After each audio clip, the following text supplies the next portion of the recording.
Ce sont des menteurs. Voilà, ce sont des menteurs. Que ce soit Emmanuel Macron ou Olivier Véran, sont des menteurs. Et c'est des menteurs parce qu'ils n'assument pas leur politique libérale, qui est une politique de casse des services publics pour laisser le marché privé lucratif prendre le relais pour la population solvable. Ils défendent un système à l'américaine, il faut être clair, que ce soit pour l'hôpital, pour la médecine de ville, pour la sécurité sociale, c'est la même chose. Le roi Macron va encore parler ce soir, ce n'est pas à lui de nous expliquer la stratégie sanitaire. Il n'a aucune légitimité pour ça. Il braque les gens en face. Parce qu'on a transformé un problème de santé publique en problème politique. Et pour un responsable politique, et je voudrais rappeler à M. Macron, à M. Véran, ils sont garants d'un droit constitutionnel qui s'appelle l'égalité de traitement de tout citoyen, quel que soit son lieu de résidence sur le territoire.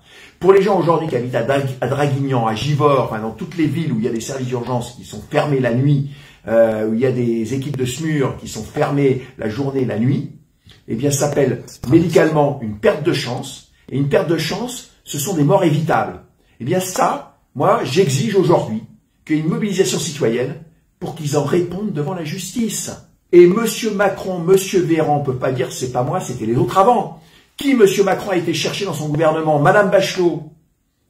Si on additionne Madame Bachelot avec Madame Buzyn et Monsieur Véran, à eux trois, ils sont responsables de la fermeture de plus de 50 000 lits.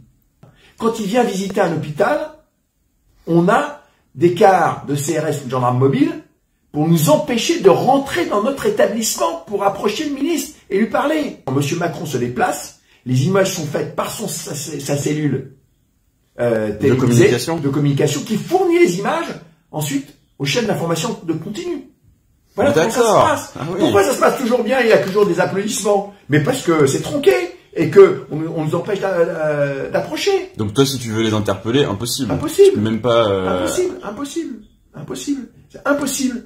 C'est-à-dire que c'est des gens qui s'isolent, ils vivent dans son château, le roi Macron. C'est des gens qui sont complètement coupés des réalités.